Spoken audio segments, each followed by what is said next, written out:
their brakes system being kind of like I guess their biggest outlier right now to other teams. It's like they have this like auto cooling kind of like brake feature where like it separates the brakes from the actual wheel, and so DEG is a little bit better for them. I don't think it's like, you know, otherworldly different, but it's enough, right? A near perfect, flawless race from Piastri, I would say.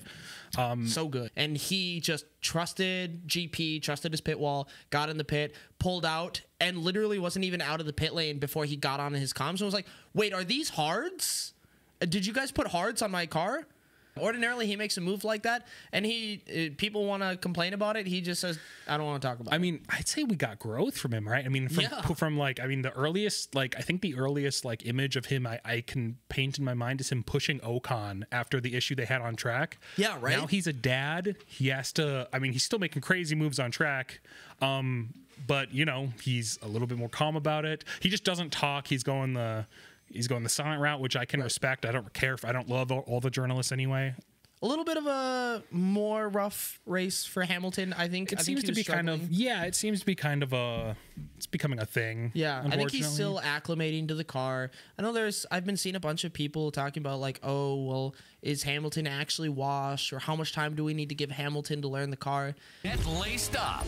Let's go. It's time for Banter with the boys.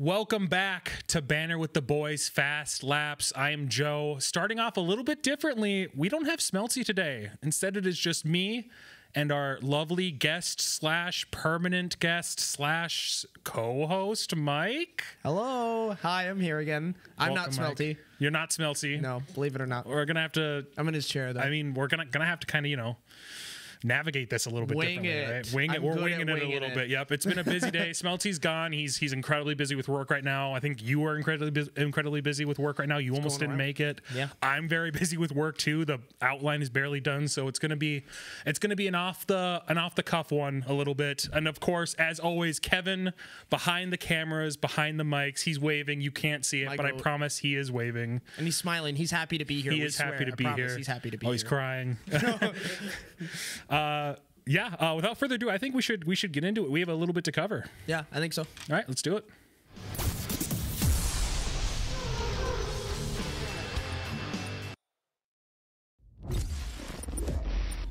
Starting off, per usual, I think we should just kind of get into what happened before the race. Before the race happened, I usually have. Sometimes I'll have like paragraphs. I'll have like a lot of bullet points. I don't have a ton this time around. The first point I have: Yuki out in Q1, starting in 20th, just right off the bat. And then my actually only two, I guess. Stroll to miss Spain. There were, I guess, he's still injured, or he had to get into surgery. I think maybe it revolved around his wrists. I know he had a bicycling accident at one point. This was like a year and a half ago or something like that. Like he was like out bicycling and like got injured and had to go in and get surgery done on his hand, and came back maybe sooner than he should have, and just kept racing. And I guess they're saying that he just exasperated it. And yeah, I mean, if you don't have something fully healed and you keep working it, it's not going to make it better. No, it's not, especially not in something as demanding as Formula One, right? Right. Yeah, and so I think we should talk a little bit. I don't know if you've heard anything about it, but you know what his future looks like, and just for the next coming races, we'll talk about it. I have lots to talk about. Jumping into the race, that's all we have for kind of the pre-race banter. Jumping into the race, the starting grid: Piastri, Norris, and Verstappen. Russell, Hamilton, Anthony Leclerc, Gasly, Hadjar, and then Alonso. A bit of a mix-up at the really actually the latter half of that. One big noticeable difference near the start, but right off the bat, McLaren 1-2. I mean, did you think that your prediction was you had Piastri first in your prediction? Right. I think I had Norris, and then I had Piastri on third. Right. I mean, they're still looking very good. Yeah, still looking very comfortable. I think I said it on our last pod that Andrea Stella had came out and commented saying, like, for everyone hoping that these wing changes are going to make a big difference, you're looking at the wrong thing. No, yeah, that's an excellent point. It was right when we had some new changes to the car, and again, just like the rear wing, everyone thought that this would be their downfall, but yeah, it wasn't. Yeah, I think like looking at it more, I think a lot of people are kind of narrowing in that their biggest strength right now is probably their tire management, and that mostly comes from the cooling of their brakes. Yeah. They're just way better at cooling their brakes than any other car on the grid. I don't know. Did we talk about that last pod at all? Their like their brakes system being kind of like I guess their biggest outlier right now to other teams. It's like they have this like auto cooling kind of like brake feature where like it separates the brakes from the actual wheel, and so DEG is a little bit better for them. I don't think it's like, you know, otherworldly different, but it's enough, right? Clearly good enough. Yeah. It was enough that like I know Red Bull was trying to like crack the whip and try to be like, hey, the McLaren guys are cheating. You need to do something about it. And so the FIA like dug into their car to see if they could find some way. And the FIA was like, no, I mean, everything looks good. Yep. No, yeah, everything looks good. A near perfect, flawless race from Piastri, I would say. So good. Norris doing, unfortunately, a little kind of Norris things at the start. He fought hard, I will say, through the first turn. He didn't give it up, but he did lose it immediately, but gained it right back, and then was pretty steady there for the rest of the race. There's been an ongoing joke I've been seeing across a bunch of different F1 content creators where people are keeping a bottle count, the Norris bottle count. I think our bottle count for the season is up to 19. Wow. 19 different bottles. Count. Yeah, because he keeps on bottling it in different situations, in qualifying or in races. Or I guess. I feel like this season he's already at 19. Yeah. I feel like that's got to be this like season. I don't know. I feel like these creators just are out for Lando. There are some Lando haters out there, and I'm not here for it. I don't know. One of them is notably a huge McLaren fan. Like, it's his favorite team. Yeah, so I don't know, man. I don't know. Well, maybe he has definitely shown himself doing it in the past, but I feel like he's had a pretty good season. I mean, he's second in construction. He's second in drivers. He's only 10 points off of Piastri, but none of us would have expected Piastri to be leading at this point. Currently 50 points off of Max. Crazy. 49 to be exact, but 50 points off Max. Max is closer to Russell than Verstappen, then Max is closer to Piastri. Right. Isn't that insane? And then Russell in fourth. I mean, Mr. Consistently just ending up on the podium, you know? Yeah. I mean, these like just so good at just accidentally being there. I had to double check. I was like, wait, was he on the podium? And no, he wasn't. Just in general, he finds himself there a lot. He's got the points to kind of show it. But yeah, I just wanted to kind of throw it out there. I just kind of want to stay in Piastri just for a second longer. Like, he had an incredible race. Granted, McLarens are known to be kind of a little worse in the dirty air, like other cars, but notably it seems to affect them a little bit more.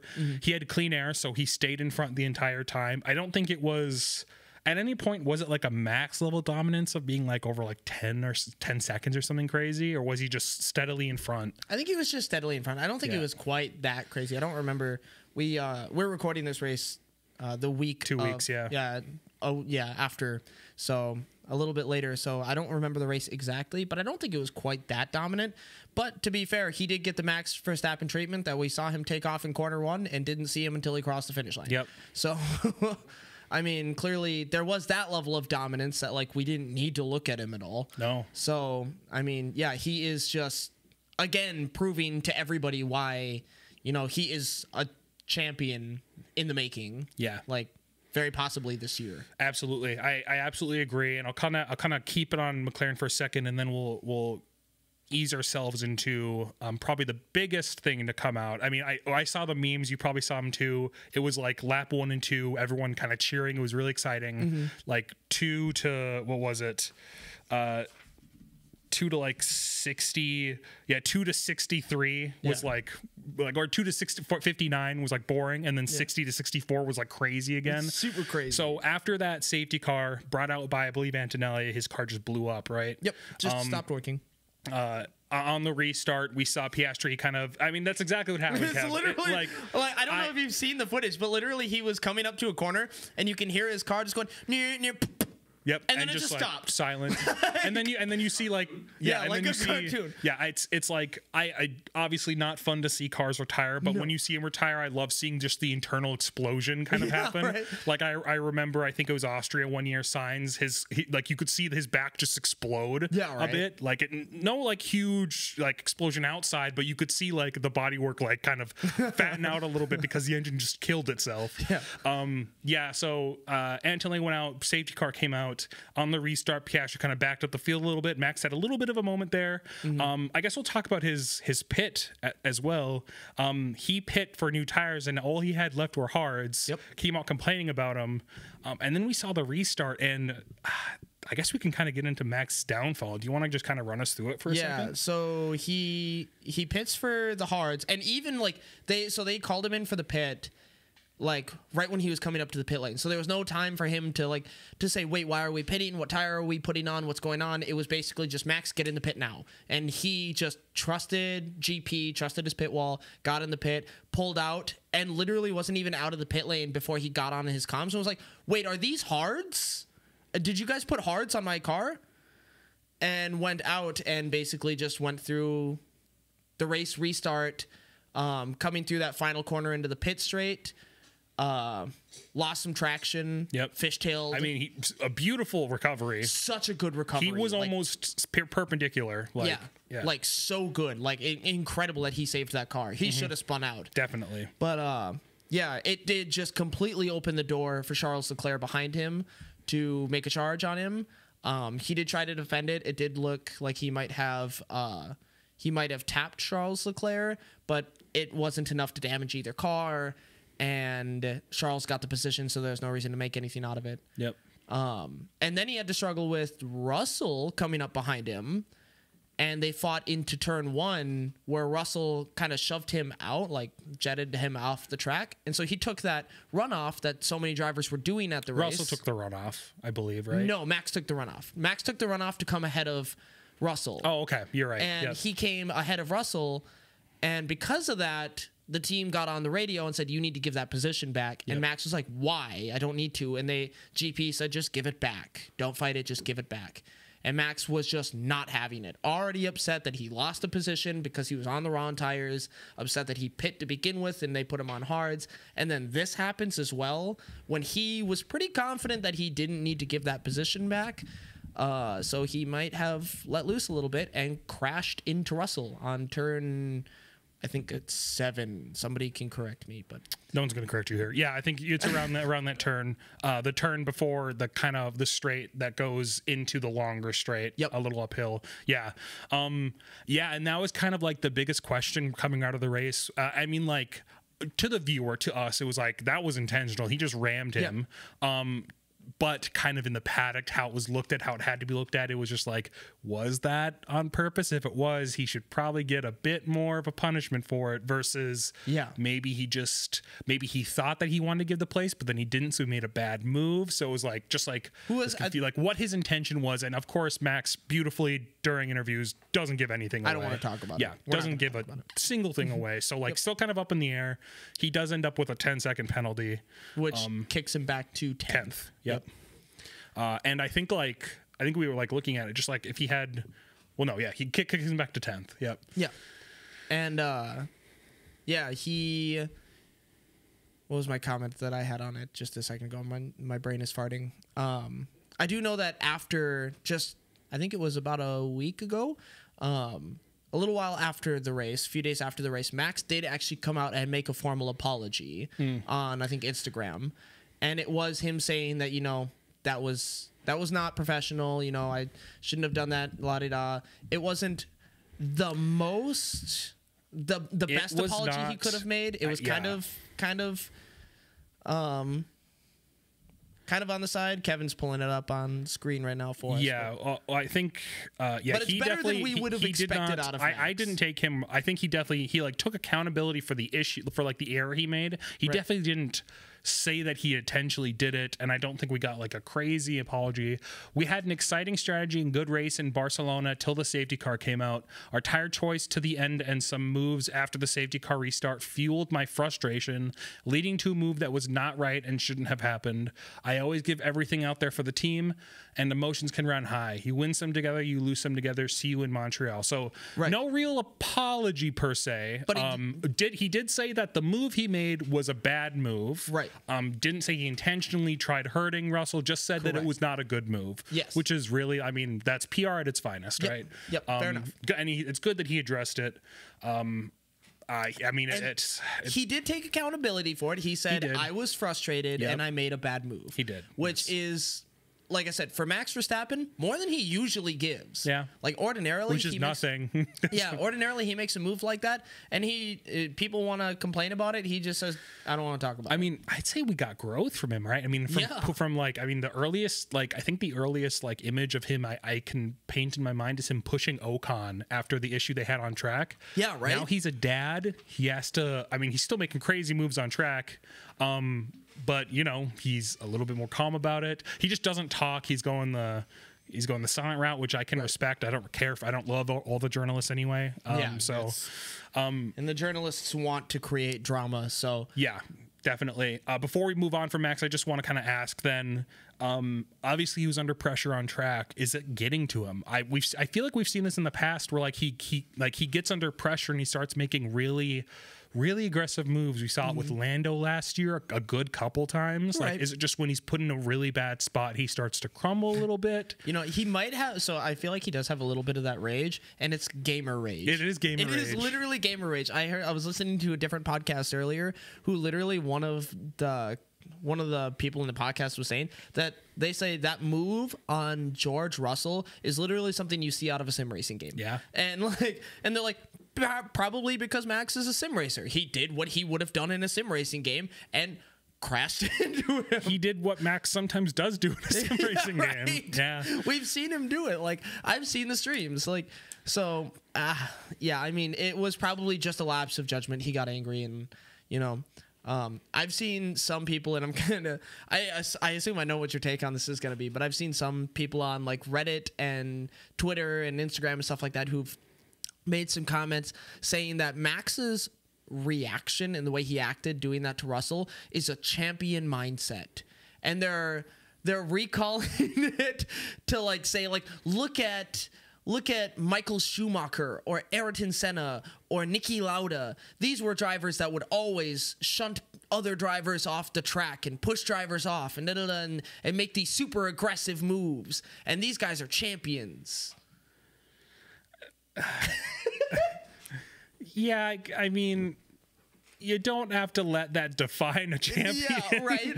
So was Hamilton. Yeah, I mean, we don't see Hamilton. I don't think Hamilton ever intentionally did something like that, at least to my knowledge. Like, I mean, I'm sure he probably has. And also, those are really old drivers where like things were a little bit more lenient back then. Still not good to do, but things like were different back then. Very like it different. was like high. I mean, it still is high drama, big entertainment when we see it now. But like it was like more so the norm, I would say.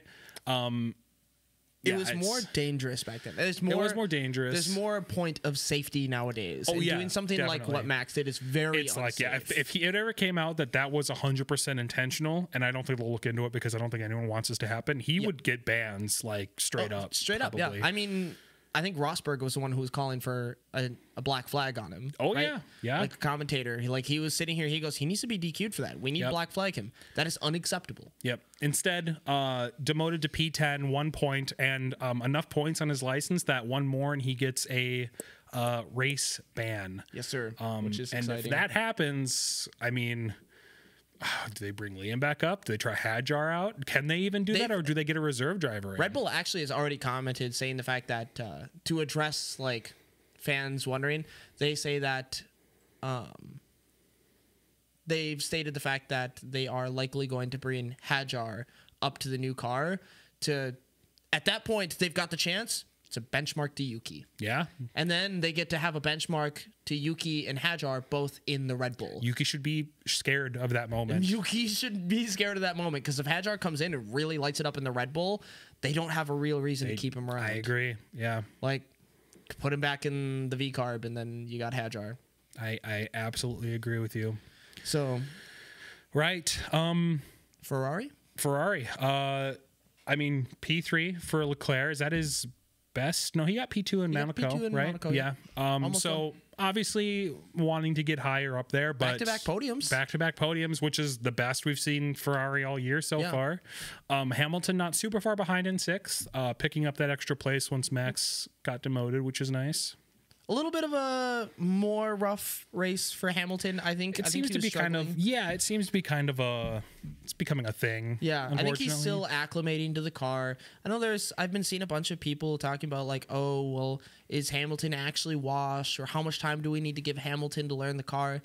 And like, yeah, I get that he's a multi-time world champion, but we also need to remember that he has his entire F1 career only driven with Mercedes power unit. Yep. Because prior to Mercedes, he drove for McClaren, which was a Mercedes power unit. Yeah. And so this was before I think they were Renault before they were Mercedes. But during Hamilton's time, they were Mercedes. Always Mercedes? Yeah. Okay. So he has literally only ever driven for a Mercedes power unit. So this is very different for him. Mm-hmm. So there's going to be some adjusting. I think it's fine. He's still picking up points. He's still doing a pretty good job. And he would have held 6th if it weren't for the fact that the car ahead of him had newer tires. Yep. So, and we'll talk about that once we get there. We'll talk about that very shortly. So excited to talk about that it. very shortly. So Mercedes, Russell in 4th. Good placement for Mercedes. Very acceptable where they need to be. Unfortunately, a more bad luck for them as well with Antonelli, his car exploding. Yep. Not much else to say about Mercedes. Clean race out there until the very end where he had that bit with Max. But I think Kimi was up in the points, wasn't he? He was in like 8th or something like that. He was, yeah. I mean, he was definitely competing. Yeah. So he was in the points, which is like he started in pretty good showing. Yeah, he started in 10th, 9th, 8th, 7th. He started 6th. Sure. Yeah. Yep. So I think he might have dropped positions, but like, c'est la vie. Like, yeah, he's still in the points. And then his car exploded. Yeah. I mean, if we're going in order of the finishing grid, do you know who's next? Yes, I do. And this is just so everyone, in case you haven't watched it, you should watch it. At least watch the first 2 laps and then the last 5. Yeah. And then maybe catch a highlights. I think highlights do it well for you. Hulkenberg, and that's Hulkenberg in a Kick Sauber in 5th place. 5th place. Before you go off, there was a question you asked me after one of our recording nights. Yep. You said, if Hulkenberg was in a better car, would he consistently be competing for podiums? And I said, I don't think so. Yep. I'm not going to lie. This kind of turned me around a little bit. He's been so good. Like, ever since he came back, like this is his 3rd season back, right? Ever since he's come back, entirely different driver. Entirely different. The way he's been racing has been masterclass, given the fact that he's driving boats. Yep. Like a Haas, the 2023 Haas, the 2024 Haas obviously was better, and we saw him consistently scoring points and consistently fighting his way up, and like just great performances. And now in a Sauber, the first 5th place finish for Sauber since I think I heard I think it was like 2008. So it's been a long time since Sauber has been this high up, and he got them there. Yeah. And it was mostly due to merit, because I remember halfway through the race looking down and commenting, is that Nico Hulkenberg in 10th? Are we going to see a Sauber in points? What is happening? And then he just kept climbing and climbing and climbing. And then there's the infamous clip of him overtaking Lewis Hamilton on the last lap. Which is crazy. I literally stood up out of my chair cheering when I saw him overtake Lewis.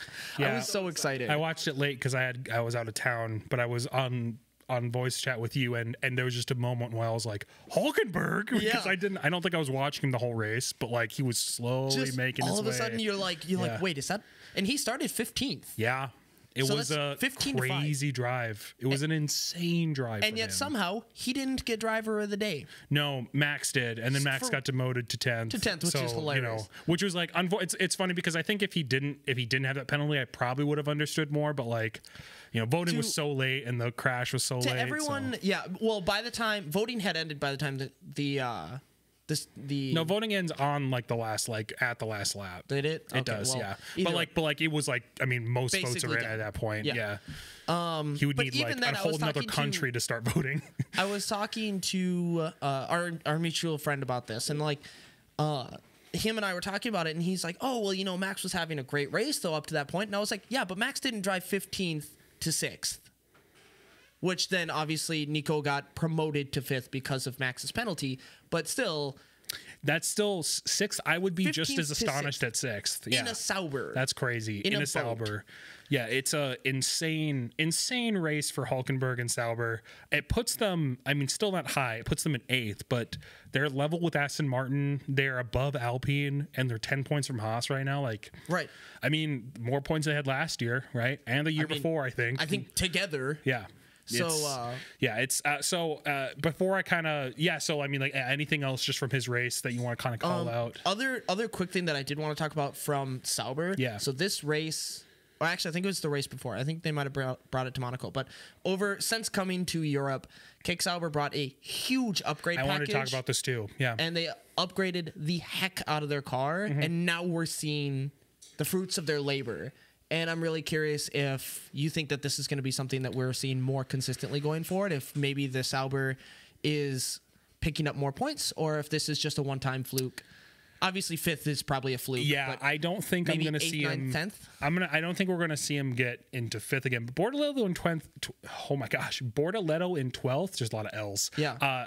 Is still not bad. Really good, honestly. Qualied, was it 15th? He qualied. Oh, no. Yeah, he qualied, I think, 15th. And I think Bortoleto started. He was at the bottom 12th. of Q. So he kept position. Yeah, so he kept position, yeah. Which is honestly, like, for a rookie in the worst car in the grid, you know, like I still rate it, you know? Yeah. So back to your question, I do not see them getting into 5th again unless something crazy were to happen. Yeah. I think enough kind of chaos-ish stuff happened in this race to allow him to get into that place. Plus, he just drove an excellent race. Yeah, with great strategy.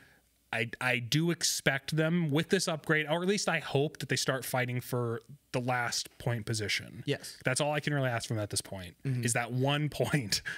Yeah. Because, I mean, getting that enough times and you're beating teams, honestly. Right. Yeah. Right? I do also need to make sure that I get my jabs in on you, too, because I do believe in our first episode of the pod, where I had made a comment about Nico Hulkenberg scoring points. And you and Smelty, God, I wish Smelty were here. Smelty, you're going to hear this. That you guys both looked at me like I was crazy because I said Nico Hulkenberg was going to score points this season. And I was like, I think he'll score some points. And then he scored points in the first race, and you guys were like, it's a fluke. He won't do it again. And here he is in 5th. I think we need to get a replay on that. Okay. I don't think we said he wasn't going to score points. Chat, run it back. I didn't think we said he was going to not score points. I just think we thought it was crazy I think you said consistently score points. No, I just said he's going to score a few points across the season. Listen, if I'm wrong, I'm wrong, and I'll eat my words now. But I don't. It doesn't sound like me to say he wouldn't score points. You'll be hearing about this. I'm going to go back to that rate. I'm going to go back to that pod, and I'll send you a letter with a formal apology, and I expect it on my desk by midnight. Gotcha. All right. We talked about Ferrari already. 7th, Racing Bull's Hadjar. Crazy, this guy. Yeah. Honestly, he's Kevin's favorite Red Bull driver, I guess. We've said it before. He's the best rookie out there, I think. I think it's between him and Antonelli, and given the fact that Antonelli is in just an objectively better car, like I mean that's a good point. Antonelli is definitely competing, but like if Antonelli were at Hadjar's level, Antonelli would be fighting for podiums consistently. I feel like with the Racing Bull in the state that it's in, it kind of makes you wonder. Like, we know that the Red Bull it's just a flawed car, right? The second seat is a little bit cursed. No one else can really drive it but Max. At some point, if Hadjar keeps performing like this, I know they've already said they're not going to swap Yuki out, but like maybe it's worth doing. Once or twice, yeah. In constructors, Hadjar is only 27 points behind Antonelli. How is he compared to? That's fine. How does he compare to Yuki? Is what I'm curious. To Yuki? Where is Yuki? He's above Yuki. He's above Yuki. Tsunoda is currently in 15th with 10 points. Isaac Hadjar is in 9th with 21 points. I can understand not wanting to, because I wouldn't want to either. I don't want to swap the Red Bull drivers anymore. But And I think they should seriously be considering for next year, right? I think no. I think so. Hadjar, because I think Red Bull's biggest problem, and we see them do this over and over and over again, is they rush their rookies into the seat. Yeah. And the other Red Bull seat just eats them up. And so we finally have a rookie that we gave some seasons to grow and develop in Yuki Tsunoda, and then we put him in that other seat. Obviously, that's not working really well right now, but that's mostly due to the car just not being copacetic to the second driver. Hadjar, I think we put him in that other car. He's going to have the exact same problems. You're probably right. And all it's going to do is it's just going to ruin his career. I think we just take some time, give him his experience, let him continue racing with Racing Bulls, and just build this experience through all these races and let him grow. We already see this much experience. What happens in 3 years? Give Yuki maybe 2 years with this Red Bull and let Yuki kind of skirt by. And if Hadjar is still performing, then pull Hadjar up. So fundamentally, I think you're absolutely correct. But that's not how the Red Bull machine goes, baby. God, I hate that you're right. That's not how the Red Bull machine goes, and you know it too. All right, Hadjar 2026. Oh my God, please. Replacing Max. Max is going to Mercedes. Oh my God. Aston Martin. Yeah, Max to Aston. No, I truly do think though, like, I mean, I just feel like Red Bull and their drivers, except for Max, obviously, because they hit the gold mine with Max, right? Every single of the drivers just in for a painful career at the moment. Yeah. Because you're either Liam and you're stuck in reserve driver until you finally get your shot, and then you're demoted back to the sister team and you don't succeed. Yep. Or you become Hadjar, and he might be in for a fate such as Yuki, where he's just in that team forever. He becomes the new benchmark. Yes. Because of course, then you've also got the up and coming Arvid Lindblad in F2, who is, I think, performing pretty well in F2. I think he's only F3 right now. Oh, is he in F2? I'm pretty He was certain in he's F3 in F2. last year. He was in F3 He had last a year, very, very quick. Yeah, he had an step up, incredibly yes. quick step. I have him in news. We'll talk about him for a second. Okay, awesome. But yeah, once again, and I saw that, and I was like, once again, their cup runneth over with drivers. Yep. And you're just putting yourself in for a bad time. Yep. So Hadjar 7th, better than Lawson in 11th. Again, disappointing. I don't really want to talk about it anymore. Yep. In 8th, Gasly, Smelty. Smelty? Weird. All right, I guess we're moving on. In 9th, we have Alonso. Alonso in 9th. He got points. He got points. at his home race. He got points at his home race. Wait, was it really Yeah. 9th? It was 9th. Yeah. He got homes at his Let's go. That's awesome. I Hey. should have worn my Aston hat. 2 Crap. 2 points, right? 2 points, yeah. He got Hey, 2 you know points. what? That's more points than I think. That is 200% more points than he had across the season. Yeah, Actually, that still- math's not even right because he was at 0. Yeah, he was at. Yeah, it's not right. Yeah, you're right. It's not right. It's not right. It's not right. But yes, You that know, so was- he pushes Aston Martin to 16 points, still getting beat by Kick technically because Kick had the bigger leap. Yep. And then, because Kick you know, has had a better finish. Yes. Because Aston has never been up to 5th place. So because Kick has had the higher finish across the season, Kick is ahead in constructors. yes, That's how they measure that. that is true. I think. Oh, Williams, Albon with. Did Albon crash or did he have a car issue? It's been a while. I thought he crashed, right? Because he took wind. Yeah, because he took wind damage in lap 1, didn't he? And then he was racing later, and then he took a. No, you're right. Yeah, he took wind damage, and then he went back out, and then took wind damage again to Lawson or something. I don't think he And- took wing damage. So He took wind damage a second time, and then they were like, "Yeah, just retire the car." Albon picks up wing damage after being overtaken by Lawson. He's told to box to retire, but he gets a 10-second penalty while he's in the box. Yes. So they send him out to serve that penalty, and then he retires directly after. Yes. I don't remember the time beforehand. I don't have it noted, at least. But either way, he had a penalty, so he just... Yeah, he had a penalty, so he ended his race that way. Not a great race for Williams, not in the form that I was at least hoping that they would be in. Right. You know, I wanted them to keep getting into the points, but Hey, you know what? They're still 5th or 6th. They're still 6th and pretty safe in 6th. Because no, your team is right behind them. what are you talking about? No, wait. Williams is in 5th currently. Oh, Williams is in 5th. I'm sorry. I'm so they sorry. They are pretty safely in 5th. Yes, they are pretty safely in 5th. Yes. Speaking of your team, though, they're the last that we have on here. Haas, what do you have to say for yourself? Why are you wearing that hat? I like this hat. It's a good hat. Yeah, it's a good hat. It tastes a little sour right now. Yeah, it was a tough triple header. It fits a little poorly. It was a tough triple header. Life moves on. I don't know. They actually had commented that they were expecting troubles in this track. So yeah, well, not Europe in a whole. I think they're gonna do well in a couple of these tracks. But yeah, they did say that they were expecting some difficulties on this track especially, so I'm not too surprised. We are down to 7th. We fell down to 7th behind VCarb. You did. So 2 points. Yeah. So that sucks, but still very doable. VCarb really only has one driver that's scoring them points, and he's not Max Verstappen. So as long as both of our drivers can keep hitting points every now and then, like, there's a good chance we can catch up to VCarb and reclaim ourselves in 6th. I think I'm happy enough with Haas in 6th. So it is what it is. I'm glad you're happy. That's all that matters when it comes to Haas. Your happiness. It's great to see them falling back down. Consistency is key. Yeah. Yeah. That's consistently all I had bad, but yeah, unfortunately. That's all I had for the race. Any other tidbits you want to bring up for the race before we get into comms?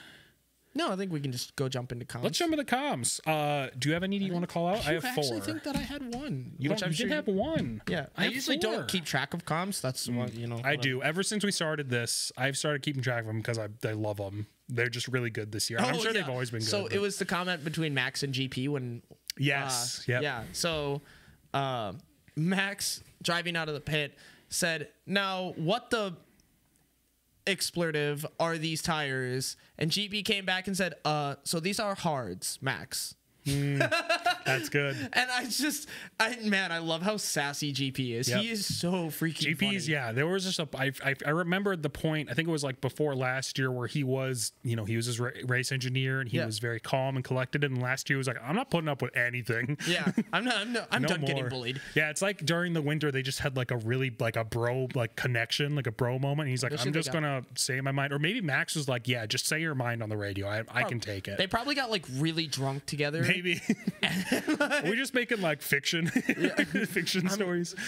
Yeah, I'm okay with this. yeah F1 fantasy, my fanfic. Fanfic. GP and Max just hanging out. Okay, I have a couple of them. Lap 3, this is after George had some struggles behind some people. These explicitives are moving out of braking today. What is going on? Toto got onto the horn right after and said, George, concentrate. George, concentrate. Yep. Lap 33, we had a Max quote.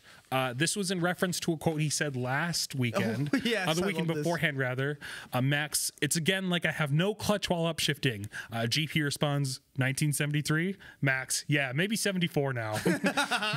I love their banter. It's so funny. It's really, really good. When they're not arguing with each other like domesticated couple. Yeah. Even that's funny, because most times you hear like the driver just pushes their engineer around, but GP just doesn't take it. Yep. Yeah, no. And then I have I had the one that you had about Max on lap 55. The last one I have is Hamilton during the safety car, and he's mentioned this before.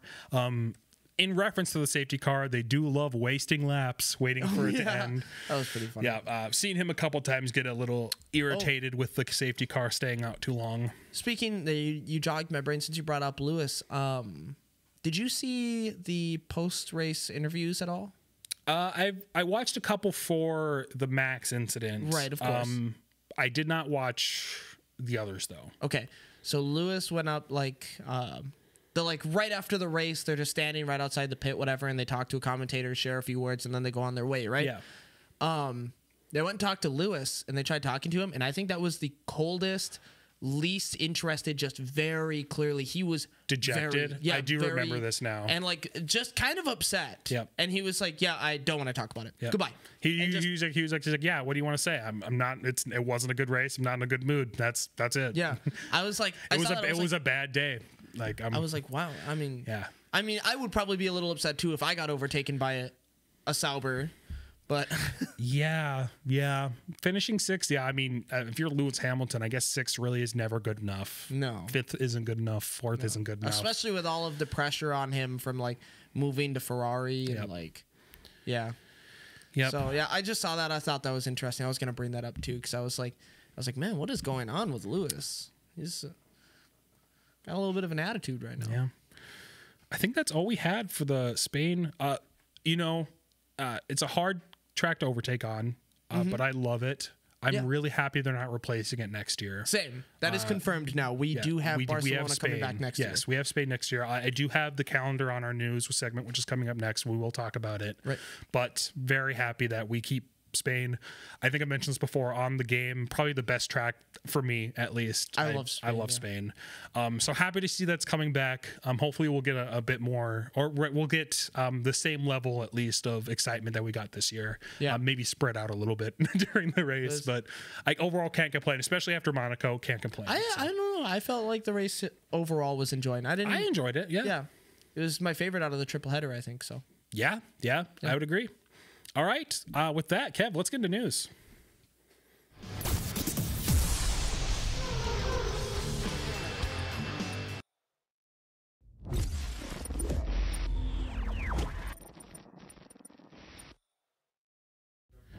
All right. Banter with the Boys does F1 news.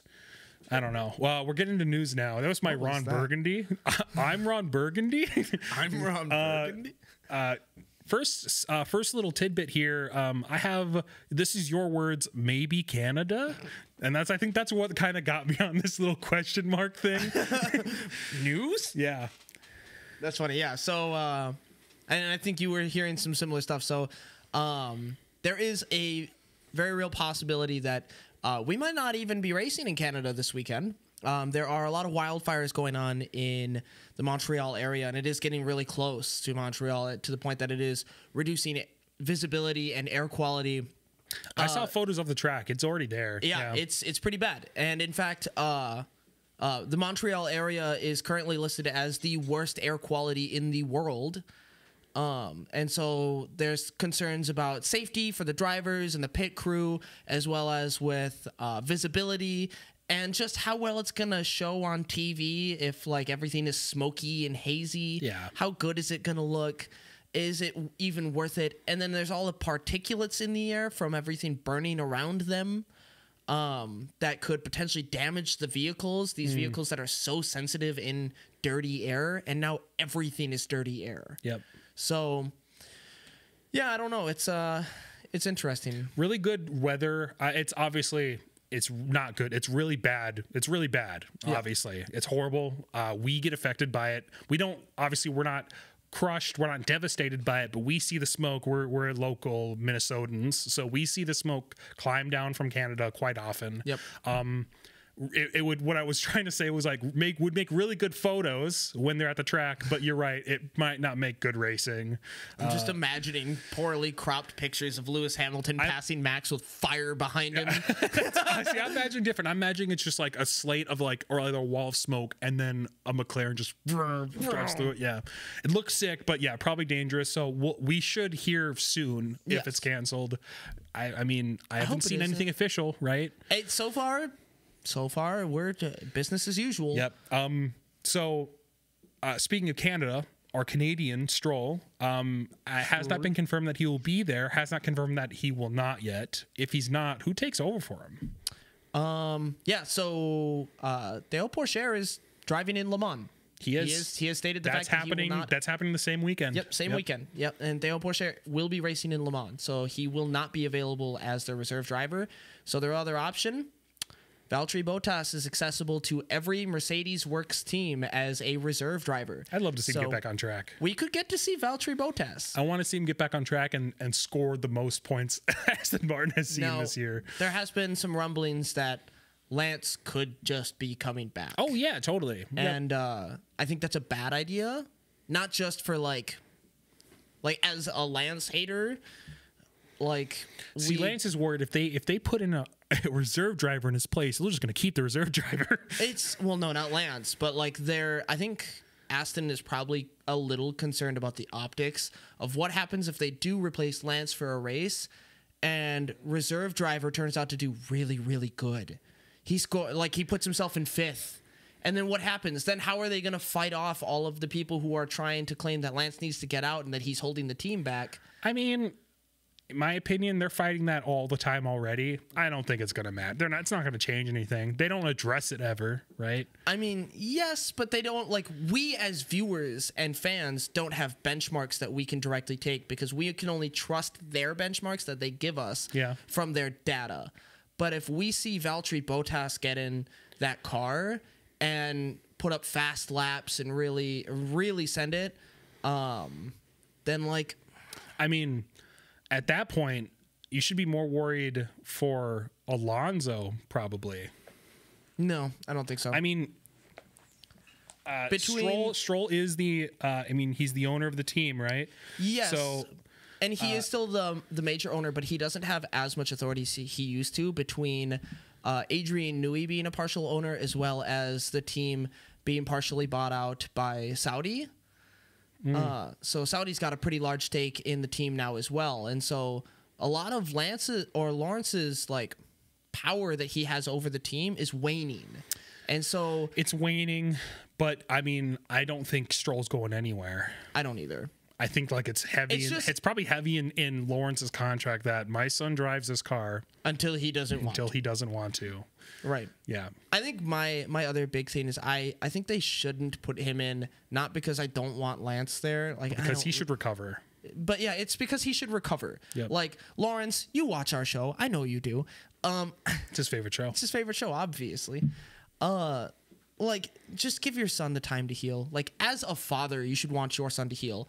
Don't force him into the car any sooner than you have to. Force him to injure his wrist any worse. If he goes back too soon after a surgery and gets in an F1 car, he could ruin his wrist even more, and it could affect him for the rest of his life. So just give him time to recover. Like Danny Ricciardo, give him some time. Let him come back. Who cares? And then give Theo Pourchaire some time to actually drive an F1 car, and then hopefully go to Cadillac. Theo Pourchaire is not coming back to F1. No, I'm just going to ruin it for you right Theo now. Pourchaire is never coming to F1. He's never been here. Yeah. Okay. Good. Yeah. Okay. We're going to be like that. Yeah. I agree. I think, I mean, even all thoughts aside, he shouldn't race if he's still recovering. Yeah. I would love to see Bottas in the car. They could put no one in the car. They could just not run. It'd be weird for them not to. I think there are some rules about needing both cars to at least qualify. Maybe.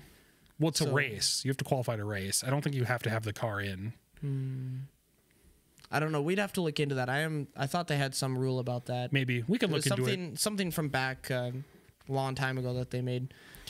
All right, calendar. So we today they released the F1 calendar, and they did make some changes with it. More so, we're still kind of going all over the place here and there, but there are some notable differences that bring places together more. To call some out, Canada is now right after Miami. Yep. Spain, Austria, UK, Belgium, Hungary, Netherlands, Italy, Spain again. So we had the two Spains kind of on opposite ends of the calendar a little bit, about a month or so apart. Yeah, so it's a little bit more bunched up in the places that we're going, which is good. It's the goal. Yeah, it's the biggest factor to how to get to zero emissions. Yep. Madrid is replacing Imola. I don't think you loved Imola. Yeah, I wasn't a big fan of Imola. I like Imola. I don't think it produces really great racing, but I like the track. Right. So I'm a little sad to see that go, especially since things I've seen of Madrid are not promising. So I'm not we'll see though. We'll see. I won't hold it against it until I thought Vegas was going to be bad, but I actually really enjoy that track too. It's a really good racing track. Yeah. But Madrid doesn't look amazing, so we'll see what happens. I'm not going to run through the list. You guys know the only difference is that Imola's gone, Madrid replaces it, and then some changes here and there in terms of the order. I know. So basically, we're going Australia to the Middle East, do a couple races there, and then we're going to America, right? For like We go Australia, China, Japan, and then the that's Middle East. that's right. Yeah, I forgot about Asia. Yeah, so we go hit those Asian nations, and then we come to America, do those races, and then we go to Europe, and we're knocking all of our European races out in one fell swoop. Yeah. And then we I think come back to the United States for what? COTA, Mexico, Vegas, and then back to the Middle East to finish it out. After we go to Baku, so we go to Madrid, and then we're at Baku, and then we go to Singapore, and then we're in Austin, Mexico, Brazil, Vegas, Qatar, and then Abu Dhabi. Right. Okay. Yeah. Yep. So generally, we're trying to keep things in the same area. Yep. So yeah, Which is it's how it should and be. I know there's a lot of European fans that are very excited because it means that all of the European races are all happening clumped up together and everything like that. I'd be okay if like our 3 U.S. races happened all at the same time. Yeah, I'm cool. I'm fine with that. Yeah, that sounds great to me. Stick Canada in there. Yeah, why not? Canada's really And Mexico early. in You there. know, Canada's in. That's- I guess it's May 22nd, so it's But that's May around 22nd this time. in Montreal. It's a bit north. We can get Probably a bit snow cold, and stuff. right? A bit cold. Maybe a bit cold. Just imagine that we're out here and these guys are having to go race in like 40-degree temperatures. It's a 30, real possibility. I mean, we're getting it's like June. It's June 10th, and we still get our mid 50 days. That's like, so. if my math is right, that's like 4 or 5 degrees Celsius for our European fans. Like that's pretty darn cold. Sound off in the comments, European fans. Yeah, sound off in the comments. Yeah. Wow, that was crazy. You were spot on. We just did a quick fact checking. Yeah, that was I'm really pretty good with my Celsius calculations. That was really good. Right. Our last bit of news, Arvid Lindblad. Lindblad? Arvid Lindblad. Okay, I misspelled it here. We'll get it I said Lindblad. I'm so sorry. Arvid Lindblad. What do you know about him? I mean, I from what I've read, he was like karting as early as 2021. He was in karting, and then he jumped into F4, and then he was immediately placed in F3. Yep. And now he's in F2 as of right now. He is Helmut Marko's prayer for Max Verstappen to electric boogaloo. He's been making big steps forward, making a big name for himself, and we're just really hoping that he's going to be the next generational talent. Which I guess I hold out reservations on. I did the same thing with Kimi when he came in. Everybody was like, he's just the Italian Max Verstappen. And I was like, yeah, okay, whatever. Like, show me some results. Yep. So I'll do the same with Arvid. We'll see it happens. Yeah. I'm assuming we'll see him in F1 at least within the next 2 years. Yeah, I did read that the FIA did just approve him to race in F1, and he's only 17 currently. Correct. So, yep. It could happen. It's been a really, really quick turnaround time for him though. So yeah, which is just like, man, just give the kids some time to practice, man. Yeah, I don't know enough about Max to know if he had a very similar kind of pathway where he was just like, I don't think he went from karting to F1 within 3 years, but like I don't think so. No. Yeah, it's crazy. But he definitely did move up fast. But I think he went through all the normal channels. It was just like he would spend 1 year in a season. It was and like he was karting, and then he finally got to Formula. I think he might have even skipped Formula 4. I think he went straight to Formula 3. I thought I read that he was in Formula 4, but I could maybe he wasn't. I don't know. I'm like you. I don't really follow Max very much. He was in so coming mid 2022. So Lindblad signed to the Red Bull Junior program in 2021. Still racing karts recently as 2022. He rose sharp since then. Coming mid 2022, he stepped up to Formula racing by taking part in a host of Formula 4 series. And then in 2023, taking part in Italian, UAE, Euro Series before taking part in the Formula 1 edition of the Macau Grand Prix. And then he was placed in Formula 3 as a 16-year-old in 2024. So he's in F2 right now? I believe he's in F2. Okay. Yeah, he's zooming. Yes. He was promoted to F2 for the 2025 season. Yeah, and I believe they moved him up to F2 so that he could acquire the necessary super license points to be able to race in Formula One as soon as possible, because Helmut Marko cannot choose one child. He's already listed as a test driver for Racing Bulls. He took part in his maiden F1 test in Imola in February, driving the 2023 AlphaTauri. He got points very early on in F2. Yeah, he's making moves. Okay. He's on the right direction. Unfortunately, he's part of the Red Bull program, so wait for a seat to open. Doomed to fail. Yeah. So I did go check it up because this was bothering me. Max did jump straight to Formula 3. Okay. So yeah, Max went from junior division straight to Formula 3, did a season in F3, a season in F2, and then went from F2 straight to Toro Rosso. Sounds right. We know where the rest goes from there. We sure do. Sounds right. All right. Well, we'll keep an eye out for him. The next Isaac Hadjar, possibly the next Max Verstappen. He's doomed to stay a test driver for the length of forever. Oh, that was a thought that I had earlier. You Could kick Liam. He brought up, probably kick Liam. That was a thought that I had earlier, was a comparison of Isaac Hadjar and how well he's doing. I don't view Isaac Hadjar necessarily as a future world champion per se. It's still a little early to say, and I don't like arguing that sort of stuff in somebody in their first season. Yeah.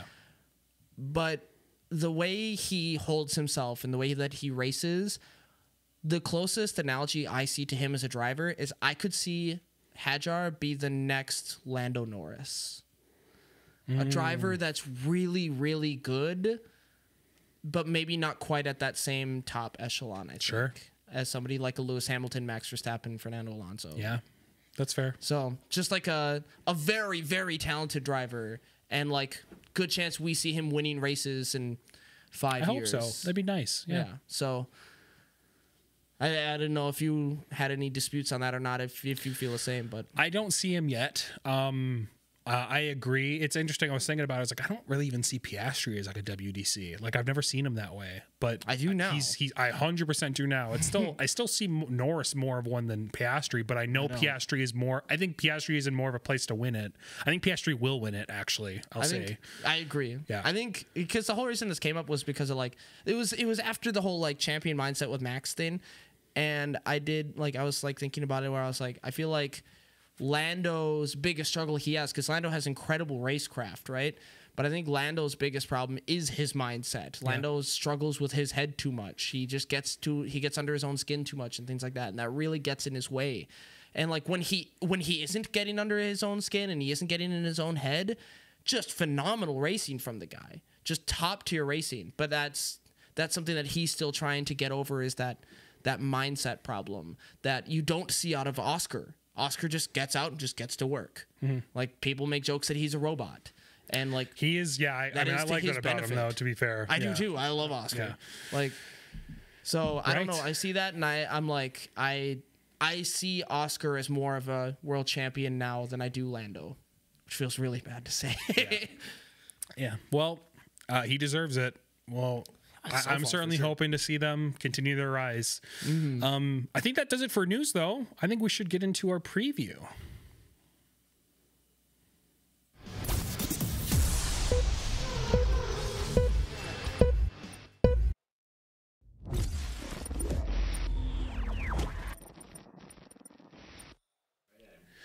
All right, final stretch. I'm here to bring you up to speed for the Canada Grand Prix. This year, the Formula One Pirelli Grand Prix de Canada 2025. A fun fact, Canada was host to the longest F1 race in history at 4 hours, 4 minutes, and 39 seconds. Oh, God. I think I shared this last year, but it's such a good fun fact. That's crazy. Imagine a 4-hour race. Formula One has agreements with like TV sponsorships and things like that they need to keep their races at like 3 hours now. Yeah, about 2 hours is the preferred, but no longer than 3. Yeah, I think like 3 is like the limit. They start a countdown timer if we're getting close to 3. Yeah. Right, so our starting grid for last year was Russell to Verstappen, Norris to Piastri. It's a wet start, and all cars are on inters except for the Haas cars, who chose to start on the extreme wets. Lights out, and the top 4 keep their positions. Russell leading Max in the front of the 2 McLarens, with a gaggle of other teams following in their overspray. A little further down the grid, off the first few turns, Checo makes contact with Gasly, Pierre getting perpendicular to the direction of the track, and Checo bumping his way through, making his way through the grass. Still middle of the lap 1, and it seems the extreme wets were the correct choice for the very start of this race. Magnussen making 7 places from where he started, up to 8th before the back straight. 5 places up for his teammate Hülkenberg. Magnussen continues his expert wet run through the next lap, making his way past Hamilton for 6th place. Hülkenberg getting past Leclerc for 10th. At the end of the straight, Magnussen gets up to P5, overtaking Alonso and setting his sights on Piastri next. With more grip than anyone, he reaches Piastri at the hairpin before the straight in lap 3, making his way past the McLaren by the end of the straight. The fun ends for Haas about 5 laps later as the sun is shining and their tires become suboptimal. They pit for inters and get back on track after making over 10 places each. Unfortunately for K-Mag, he is an incredibly slow pit, getting the inters on, knocking off 8.6 seconds while stationary. Oh, man. All right, this is a long paragraph. You have to bear with me. We cut to the battle for second between Lando and Verstappen on lap 20. Lando slotted behind Max on the back straight, making his way around the Dutchman before they turn into the starting line. Lando doesn't stop there, and he sets his sights on Russell, overtaking him for first position at the same corner he took Max a lap before. Russell brakes a little too late and has to take the runoff area at that corner, comes back out on a second behind Norris, now severely under pressure from Max, who overtakes him almost instantly through the starting straight. We cut to 4 laps later, Piastri thinking about making some similar moves on Russell right as they run into a yellow flag caused by the Williams of Sargent. Turn the wrong way on track after spinning and hitting the barrier. He brings out the safety car before retiring and gives opportunity to Verstappen, Russell, and Piastri to pit, Norris already having passed the pit lane. Norris gets himself in the pit lane on the next lap, but loses a first and second position doing so, slotting right ahead of his teammate. On Racer Zoom, most everyone pitted for newer inters before the green flag on lap 30, everyone except Charles, who opted to go for the slicks. We watched with bated breath to see if he was too early. He was way too early.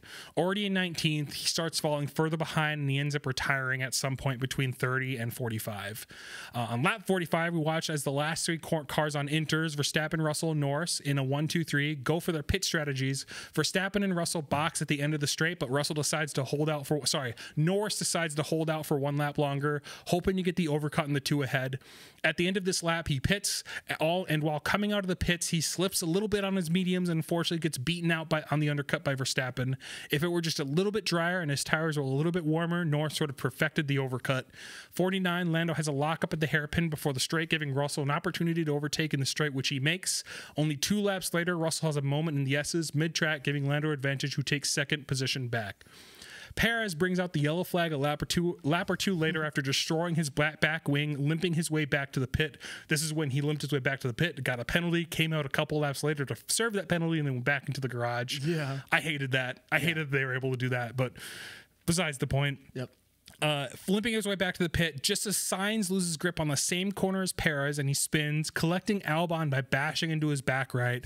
Albon unfortunately finding himself embedded into the wall, ending Williams' race as a whole. Both Mercedes opt to pit for brand new mediums, sitting in 4th and 5th. The 2 McLarens and Max leading the pack all on 10+ lapped tires. Piastri and Russell have a kerfuffle at the end of the back straight, making contact with each other and sending Russell through the runoff again, where he loses position to Hamilton, effectively swapping them. Hamilton has a go at Piastri next lap, and he is able to make the move stick, putting himself in the final podium position. Russell makes the move stick on Piastri a lap or 2 later. Russell seeks vengeance, and on lap 68, he finds it, overtaking his teammate Hamilton for the final podium position at the end of the race after giving permission to fight. 2 laps later, the hectic Canadian Grand Prix ends with Max crossing the line first, followed by Lando and George. Our final 10, Verstappen to Norris, Russell to Hamilton, Piastri to Alonso, Stroll to Ricciardo, Gasly to Ocon. Crazy. Yeah, I was not expecting to have to write such a long recap for that race. I do not remember it being that crazy. I completely forgot about the Haas at the start, who unfortunately ended 11 and 12. Did not pay off, but you know, but they were still not in a good car at that point. Probably would have paid off had they not had an 8-second pit for Kevin. Yeah. I remember being getting so excited. God, it was such a roller coaster. I was so excited at the start of that. I was like, holy crap, do you see Kevin Magnussen? Oh, this is amazing. And then it was an 8-second pit, and I was like, I'm taking my hat off. like, oh, now I'm sad. And I just watched them limp home. Yeah, it was. I mean, it was a really good start. It was really fun seeing Haas just like cruise up front. I think we were both cheering a bit, like that was crazy. And then he had that pit, and it was all lost. We were like, ah, dang it. It's nice while it lasted. Right. So let's get into predictions, shall we? And then we'll wrap this baby up. Let me go ahead and pull up our predictions here. I just had to log back in because I got kicked out mid podcast. I don't even remember how many points I got over the weekend. So. This last weekend, 2 weekends ago rather, Smeltsy once again stumbling into something great. He actually had a fairly normal podium. He had Oscar, Lando, and George, gaining himself 4 points. I had Lando to Oscar to Charles, gaining myself 4 points, and you had Max to Lando to Oscar, gaining yourself 3 points. Which brings us Smelty with 25, and then you and I tied 24. Ooh. So, because Smelty is ahead, however, he is Tyler, not whenever here. you're ready. Kev, do you have his predictions? All right. Let's go ahead and lay him out for the Canada Grand Prix. In this order. Oscar, Max, George. Oscar in first, Max in second, George in third. No Lando on the podium. I'm not surprised. I'm not surprised at all. I guess so. I mean, it smelled to you. I'm Oscar. Wait, he said Oscar, Max, George. Okay, yeah. I was gonna say there's no George, and then I was like, oh no, there's the George Russell. Well then. So yeah, how do we choose who goes next? Should we rock paper scissors? Then? Do we want to do it fun? Do we just we'll each give each other our 3. We're still. I'm trying to think. Technically, we both made the same amount of points getting up. Yeah, so we're tied right now. So we'll go at the same time. We'll go at the same time. Who's in third? Who's in third? We want to say it at the same time. Not at the same time. So like, you'll do your third, I'll do my second. You'll do All your right, first. lock in your third. Lock Is in it my locked third. in? Hold on. This is stupid. I'm running the calculations in my brain. My third is locked. My foresight is crazy right now. Okay, I'm good. All right, ready? Okay, third. Yeah. Who says it first? I can go first. I'll just go first. I'll say it right after you. Yeah. So my first. Your third. Or my third. My third. Max Verstappen. Max Verstappen. Yep. Okay. Yep. Okay. Okay. Well, this is boring. Yeah, this sucks. I hate this. Why did we do this? Why did we do this? All right. I'll say my second, and then you'll say your second. Right. Ready? I think it's actually going to be different. I think we're going to have the same top 2, but I think they're going to be reverse order. You think so? Yeah. Who says I'm going to have a McLaren? Good one. Charles Leclerc. Good one. Second is Oscar Piastri. Lando Norris. Yep. So it's going to be, and then your first is. Yeah, obviously. Yeah. Okay. Oscar. So mine is Lando, Oscar, Max. Yours is Oscar, Lando, Max. Yep. Ooh, we're breaking the mold here. Yeah, it's like this is just the same. I mean, these McLarens are so good. I will say I am very interested. Part of me was what I was really kicking around is how I brought up earlier the fact that, Montreal is on fire. Yep. And there's a lot of talk about dirty air. The entire track is dirty air, and how poorly these McLarens handled in dirty air. So that could seriously affect the McLarens. Granted, yes, it is dirty air. It's not the same kind of dirty air that they experience. I think every car is going to be suffering if they have to drive in it, and I think McLaren will still get on top. I do too. Just to, not that I have to defend myself, but Lando was obviously the fastest person last year, and he just got caught out. Yep. Unfortunately, he got caught out, but he also, it was bad strategy, kind of. It was just tough strategy, I'll say. Yeah. He got caught out by the safety car, and then, he had it was a really wet line out, but Lando was obviously fastest. That being said, Oscar's had a crazy year. Crazy year, and I could 100% see him getting first instead. Right. I feel kind of the same. Like, if Lando were to get first, I'd be like, yeah, that makes sense. I mean, he's super fast on this track. Yeah. And he showed his pace last year. I just feel like every time I pick Oscar, it's Lando, and I'm like, I gotta get one Lando right, Yeah, you gotta just keep sending Lando, and eventually you'll get it. Yeah, every single time. I haven't gotten Lando once. I've gotten Oscar a couple times, but every time I put Lando up there, it's always someone different. And then I put Oscar up there, and then it's Lando, and I'm like, what are you doing to me? What are you doing? So yeah, natural order of things. You're right. It was Lando in Monaco. It was Oscar in Spain. It's time for Lando again. It'll probably be Max, but it'll be Oscar again. Yeah. All right. So there's our podium. Any final thoughts before I do have one more. Yeah. Actually, Kevin, because I don't think you've seen this yet, Kevin, if you can put this up on the screen for us. I totally forgot to bring this up in news.